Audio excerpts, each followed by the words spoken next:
Part 3. Legal justification or justification of justice. Ethiopia's economic crimes, proclamation and the masking of state atrocities. I am Abebe, servant of truth, justice and peace, working through Ethiopian Hearts for Peace and African Hearts for Peace to reveal the root of systematic violence and the misuse of law to entrench impunity in Ethiopia. This work does not stand alone. It is a partnership powered by a conviction that justice is not an abstract ideal, but a lived reality that demands truth, memory, and moral reckoning. I apologize in advance. I'm not feeling well, but I must read.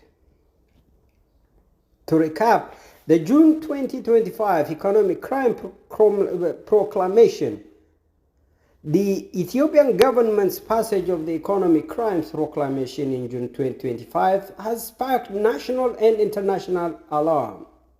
In Part 1 and Part 2, we have shown the moral paradox of necessary force. In a broader in a broader sense,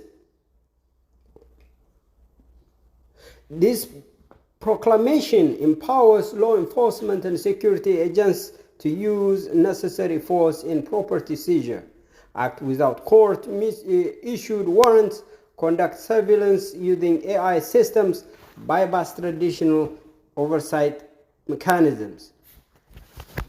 So what does necessary force mean in the Ethiopian context? It means the potential for beating, bodily harm, or psychological trauma inflicted during raids, seizure, when those actions are not ordered by a competent court, and when agents operate without accountability.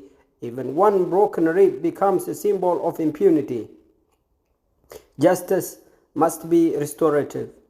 If a person does an eye, suffers permanent disability, or watches their children be traumatized by violent home invasion, no compensation can restore the original dignity of life. That's what we believe. That's what we are presenting here today.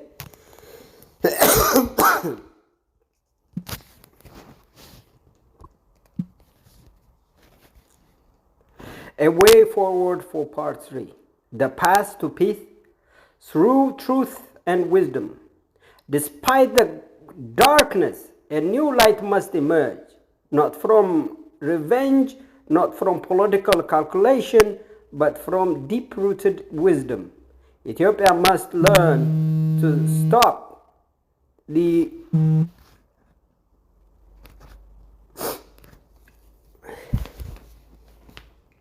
I apologize again. Despite the darkness, a new light must emerge, not from revenge, not from political calculation, but from deep-rooted wisdom.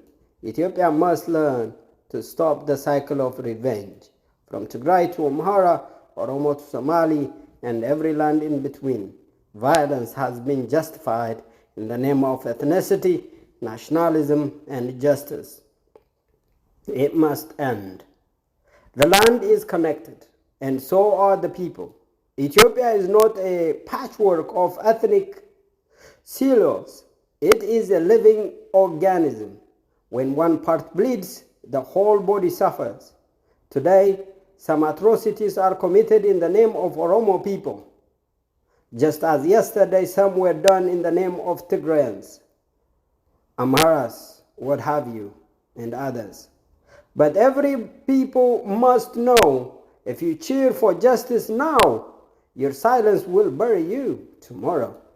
The only security is justice for all. We must embrace truth without favoritism, understand history without manipulation, honor victims without ethnic labels, raise a generation that believes in humanity, not hatred. See, revenge is natural, but so is healing, and healing acquires courage. We must break the chain of eye for an eye, not because we are weak, but because we are wise. Justice does not come from legal proclamation alone. It comes from a moral compass, a collective will to acknowledge suffering and a refusal to justify past crimes with present laws. In conclusion, the future of Ethiopia lies not in who wins the next war, but in who dares to stop fighting.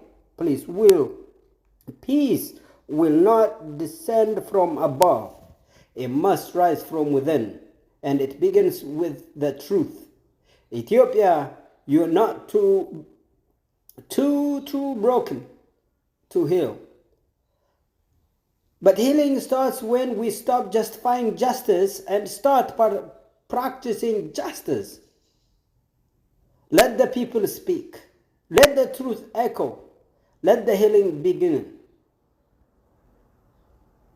As we have discussed in part 1, we uncovered Ethiopia's new economic crimes proclamation, June 2025, a dangerous legal tool enabling state violence under the guise of justice.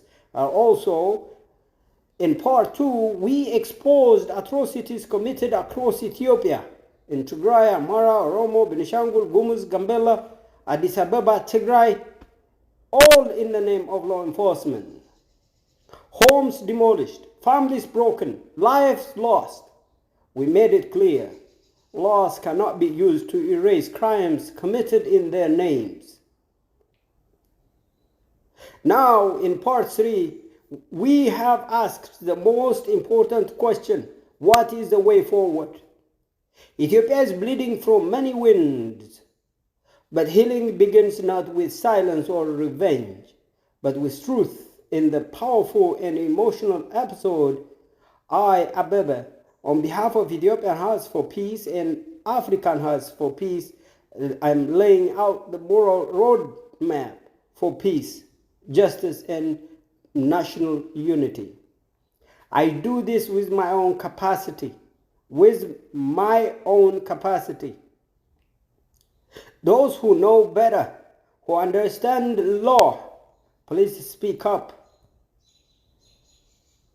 We need to discuss why cycle of vengeance must stop, why justice must come before reconciliation, how Ethiopian people are connected beyond ethnicity and geography, why leaders must rise with wisdom, not cruelty, why laws must be rooted in morality, not impunity.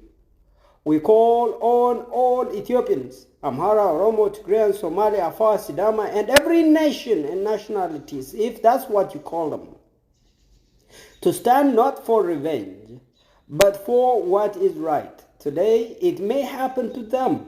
Tomorrow, it may be you. Enough is enough. Stay tuned for part 4, where we expose the moral and spiritual foundations of just leadership and what kind of governance Ethiopia truly needs to survive and thrive. Speaking the truth, demand justice, walk the path of peace with us. Thank you very much.